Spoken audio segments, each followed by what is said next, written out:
Welcome to a Religious Education 5-minute recap video. We're on the exam board Eduqas, we're looking at foundational Catholic theology, and we are exploring the good and evil unit. Today's session is going to look at conscience, and I'm hoping by the end of it you'll be able to explain the significance of the conscience for Catholics. So conscience is actually one of your key terms that you need to learn for the exam. It's worth 2 marks. Now, a nice easy definition is to say that conscience is human reason making moral decisions. Now, what I mean by that is it's our ability to think and decide on how to act in a situation. For Christians, they believe conscience is knowledge of what is right and wrong, and how God then guides us to do good and avoid evil. So I've kind of put this together in an example to help you understand. Imagine you're hungry and you see fresh bread in the shop, but you've got no money on you at that moment. So perhaps the thought crosses your mind, oh, well, I'll just take it then because I'm hungry. However, your conscience would then kick in and it would guide you to know that stealing is wrong and therefore you should not steal that loaf of bread.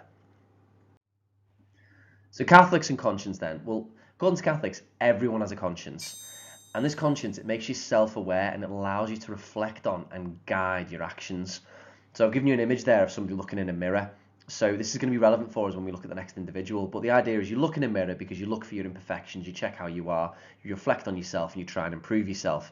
That's what the conscience does for us. Now, St. Catherine, she speaks about how humans are made in the image of God.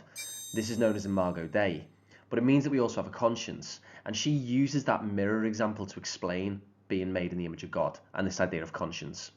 And being made in the image of God enables us to reflect on our actions, know our mistakes, and therefore strive to be better. And St. Catherine, she summarises this. She says, the fire of this conscience never ceases to burn. And that's the idea that it's always there, it's always making us think about our actions, and it's always keeping us on track to behave well and do the right thing. Furthermore, Catholics, they believe that conscience, it's actually a gift from God to help you do good and avoid evil.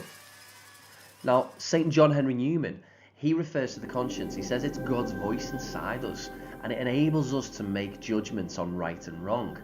And it also shows us that there is an authority, there are rules, there is someone guiding us beyond ourselves. Humans are not the masters of right and wrong.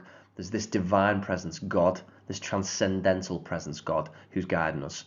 And John Henry Newman, he says, the voice of God within. That's how he describes the conscience. So God's speaking to you in your innermost being. Catholics also believe that the conscience, it acts as kind of an internal moral compass.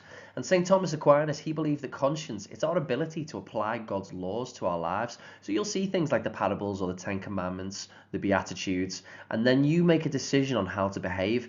But the conscience, it pulls you towards the good. So God guides us through this process, and our conscience is there to help us do good and avoid evil, and therefore achieve salvation. And salvation is being saved from sin and getting to paradise with God. And Aquinas says, anything done against faith or conscience is sinful. So acting against your conscience would be considered a sin for Aquinas. Now, not all people believe that the conscience comes from God. Some people argue that it's purely a product of society and our upbringing. So for example, Sigmund Freud, he argues that conscience, it's purely a mix of voices that we've heard from our parents, our role models, and society. Now what these voices do as we get older, they create kind of a set of rules of rights and wrongs or expectations in our minds. And in turn, if we don't follow those rules or those expectations or those voices, we start to feel guilt. And that then makes us want to behave in a certain way. So there is no divine presence here. There isn't anybody externally guiding us. There is no inner voice, as St. John Henry Newman would say. Freud would say this is purely a product of our upbringing, our environment, and our surroundings. And therefore, conscience isn't something that should always be followed because it is just that product of our environment. Now, if you have a look down the checklist, see if you can link some of these key phrases and people into the idea of conscience for Catholics. If you can do that, you've been successful. If you want to push yourself that little bit further, I've put these example questions on the board. Now, don't forget, some of these questions here, you could always bring conscience into them, even if a question doesn't specifically mention it.